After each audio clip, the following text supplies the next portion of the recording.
Au moment de vous présenter, les spécialistes de l'art contemporain vont dire que je n'y connais rien, et les autres, ceux qui sont insensibles, hermétiques à cet art contemporain, vont dire que j'en fais trop. Alors je vous laisse vous présenter. Eh bien, je me vois tout d'abord comme un artiste international. J'ai du plaisir à prendre part au dialogue dans ce que peut être l'art, comment l'art peut avoir un effet sur nos vies. Et pour moi, un artiste doit œuvrer chaque jour pour les autres, et non pas pour soi. Le directeur du Whitney Museum of American Art of New York dit de vous, c'est le Bah, Warhol de notre époque. Est-ce que non, ça, pas ça du vous tout, convient? non. Je crois que pour moi, Andy Warhol, c'était Andy Warhol. Moi, je veux juste prendre part, participer. J'ai toujours voulu faire partie du dialogue avec des gens comme Alfred Jarry, Marcel Duchamp, Boris Vian, Arabal. Et autant que faire se peut, j'essaie juste de prendre part, de faire partie de cette famille. Et c'est pour cela que les œuvres que je crée ne sont que des outils qui vous permettent de passer délicatement d'un état à un autre, d'une réalité à une autre. Est-ce que vous avez déjà acheté de l'eau bouillante à décongeler? Est-ce que vous avez dormi à la place de quelqu'un d'autre?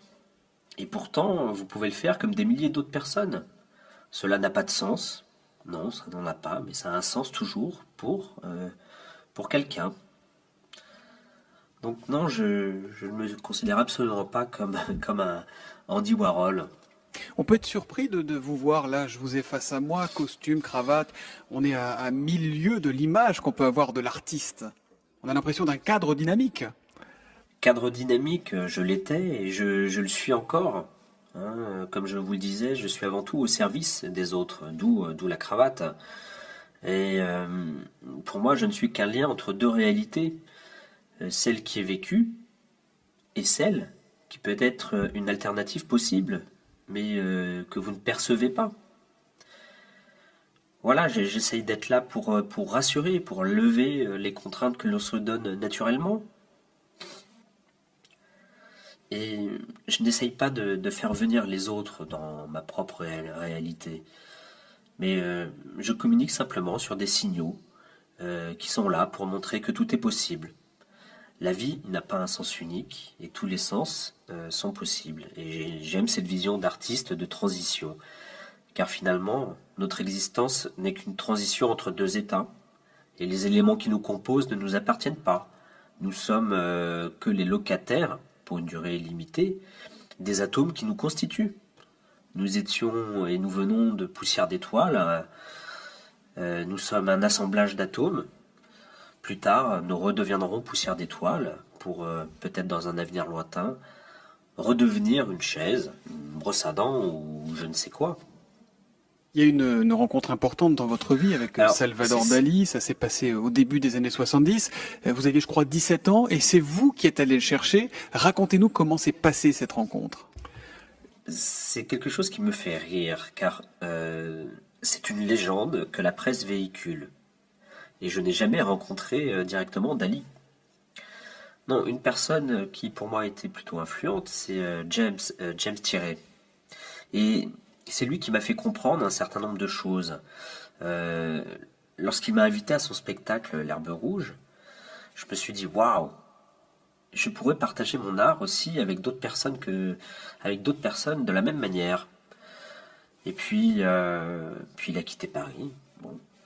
Mais c'est lui qui m'a poussé à créer chez Belette le premier institut de pataphysique appliquée, qui est rattaché au collège de pataphysique.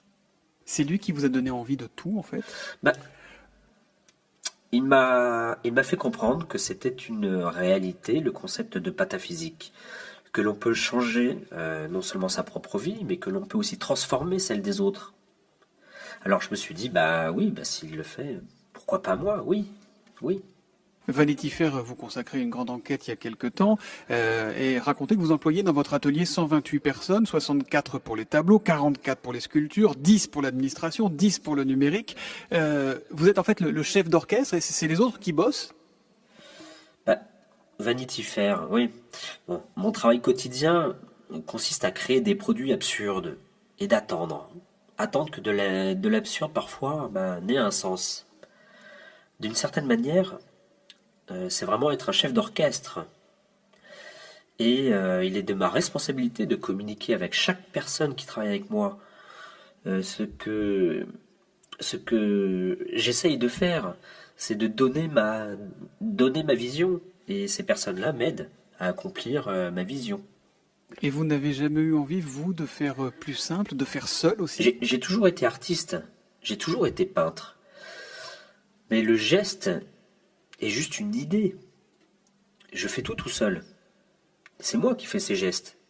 Je travaille avec des gens que je fais bouger, comme je fais bouger mes doigts, ou une brosse avec un pinceau.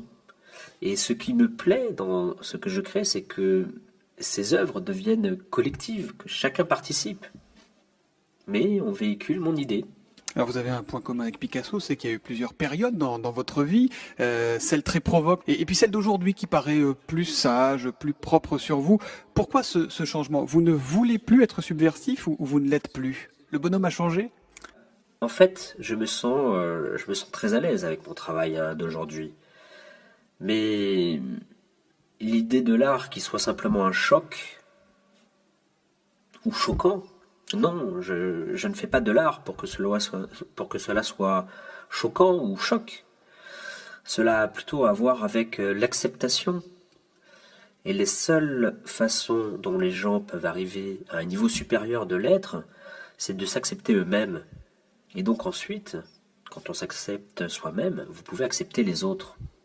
Et je vais vous lire pour finir le titre d'un papier qui vous était consacré dans le journal du dimanche hier. Génie ou imposteur? C'est une question. Alors? Génie ou imposteur? Je dirais ni l'un ni l'autre. Je dirais artiste. Artiste pataphysicien. Bon, mais alors plutôt génie ou plutôt imposteur? Pataphysicien. Merci, bonne journée. C'est moi qui vous remercie.